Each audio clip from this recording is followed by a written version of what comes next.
Hey guys, so today I'm going to be talking about the Panasonic Leica DG Vario Elmar 100-400mm F4-6.3.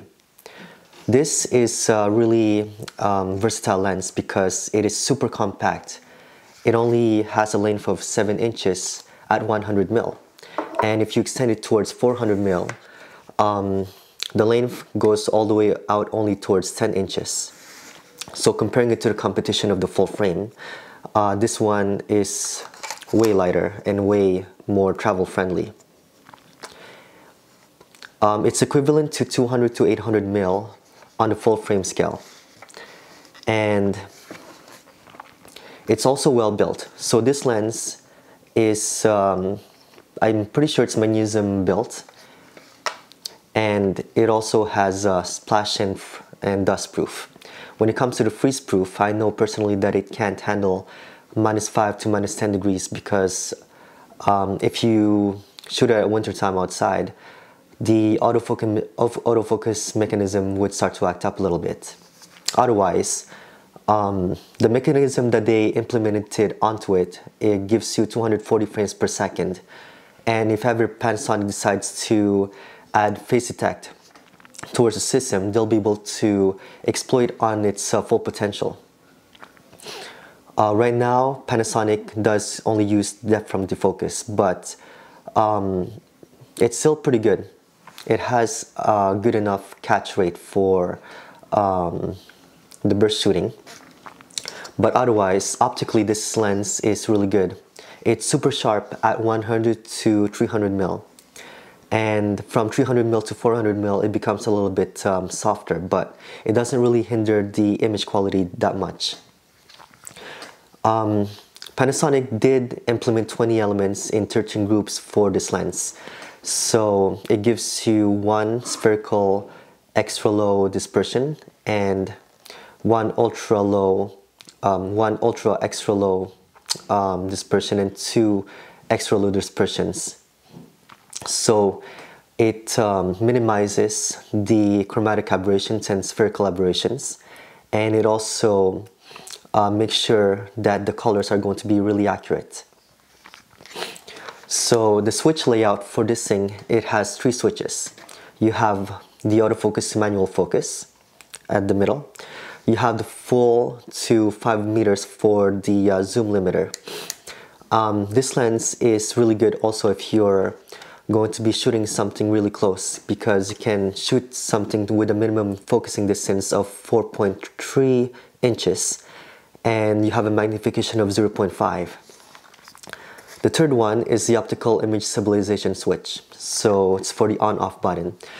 It really synchronizes well with Panasonic's dual O.I.S. If you pair it up with a Lumix camera like the G9, you can go up to 6.5 stops of image stabilization. So even if you're shooting something from 400 mil, you'll still get really steady shots. It does come with a hood. It is retractable, but you have to detach it first. So it just makes it more convenient when you're traveling. And the collar is also, the tripod also is rotatable. So whenever you're rotating it from horizontal to vertical, the button layouts, the switch layouts are still going to be at the same place. So it just makes it more intuitive.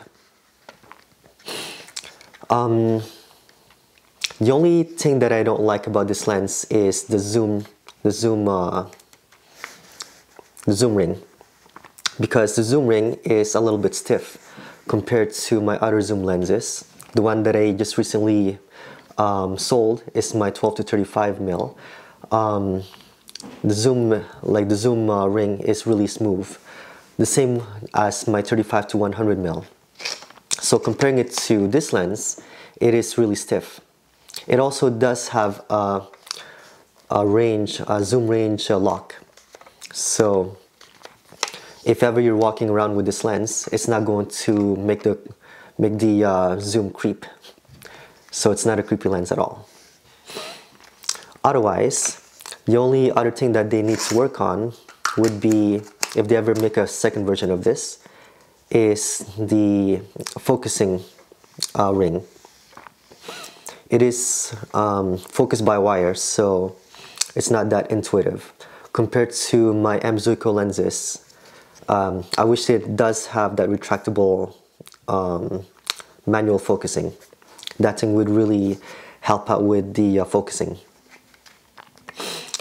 The tripod collar is also detachable too.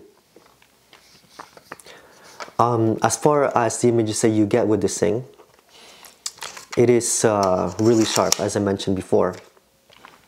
And the aperture opening for this thing is from f4 to f22.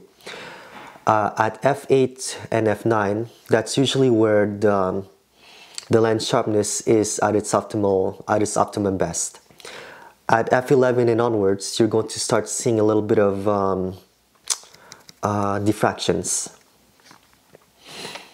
So when it comes to the zoom range, at 100mm, this is at f4. At 200mm, it's going to be at f5.1, and then at 300mm, it's going to be at 5.6, and then all the way to 400mm, it's going to be 6.3. You'll be able to see my images that I've taken with this lens on my Instagram page, and hopefully this video helped you out to see if this lens is going to be really good for you whenever you're shooting. And thank you so much.